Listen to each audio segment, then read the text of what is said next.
লালসানি গেলাম চা বাগানে, সেখানে যাওয়ার পর অনেকে বলছে হুজুর কেমনে নির্বাচন করতাম, মোমবাতি পোস্টার লাগাইছে গেলে কয় খুল কি কর, এটা কি রাজনীতি? এইটা কি রাজনীতি? এক দুই নম্বর কয় হুজুর মোমবাতির মিছিলে গেলে যখন সামনে দেখে আমরা আব্বা আমার কাছে যাই বিচার দেয়, আবার এটাও বলে কয় মামলা হইব হামলা হইব এবং তোমরা সাবধান হয়ে যাও। মামলা কিন্তু তালিকা করে লাইছি 80 জন, মানে 80 জন তালিকা করে লাইছে, মানে জেলে নিয়ে দোহাই দিব। মোমবাতি কইলে এরকম নাকি হুমকি টুমকি দেয়। তা আমি বলেছি যারা হুমকি দেয় মোবাইলের মাধ্যমে একটু কষ্ট করে রেকর্ড করে রাখবা কে হুমকি দিয়েছে। যদি প্রকাশ্যে যদি কেউ এসে হুমকি দেয় তারা ভিডিও করে রাখবা।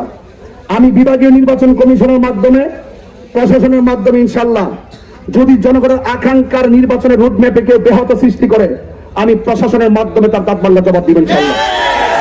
আর এটা মনে করেন না যে আমার সমর্থনকে একটা ধরে নিয়ে গেলে আমি মনে আরামে ঘুমাইতাম। আমি তাহিরের আপনার ভালো করেছিলেন, আমি যৌক্তিক দাবি আদায়ের লড়াইয়ে বিড়ালের বাচ্চা না, আমি বাঘের বাচ্চা। কথা বলেন ঠিক না বেঠে? একটা সমর্থনকারীকে রাস্তাঘাটে দোকানপাটে কিংবা মোবাইলের মাধ্যমে কোন ধরনের হুমকি দামকি যদি দেওয়া হয় তাহলে আমরা অবশ্যই বিভাগীয় নির্বাচনী কমিশনের মাধ্যমে তার দাঁত ভাঙার জবাব দিব।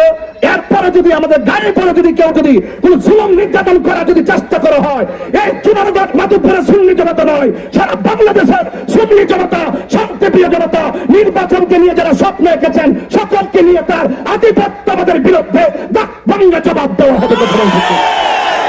আমি আশা করব আমাদের মাধবপুর চুনারঘাটে কোনো দুই থাকবে না, সব এক থাকবেন, সব এক থাকবেন এবং ঐক্যবদ্ধভাবে এবার মোমবাতি মার্কায় ভোট দিবেন ইনশাআল্লাহ।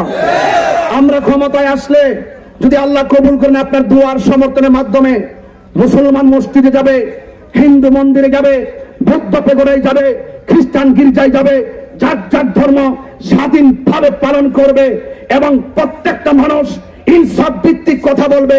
ইনসাফের রাজনীতি করার জন্য আমি দায়িত্বহীন ভাবে বুঝাইয়া দিতে চাই যে অন্তত পক্ষে রাজনীতি করতে হলে প্রতিহিংসা করা যাবে না।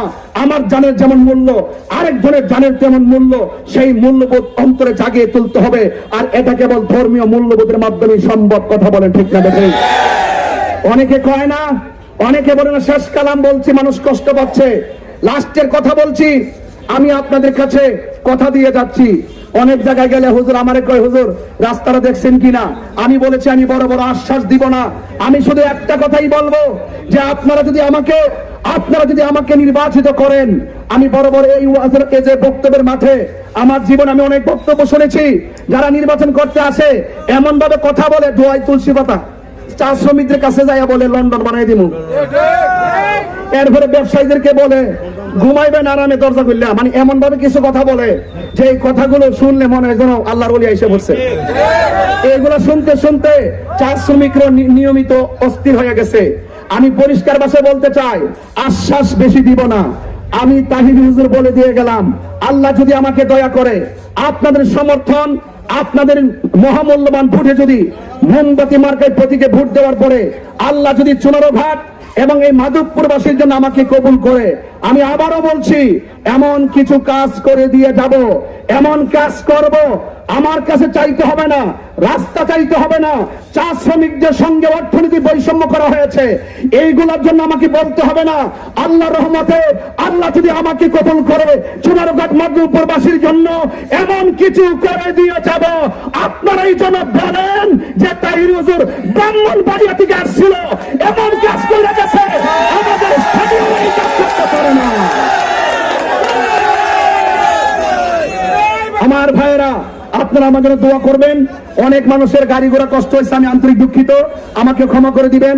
অনেক ব্যবসায়ীরা ব্যবসা বন্ধ করে দিয়েছেন, আপনার কাছে আমি ক্ষমা চাই, আপনারা ব্যবসায় বিঘ্ন ঘটায় আমি আন্তরিকভাবে দুঃখিত।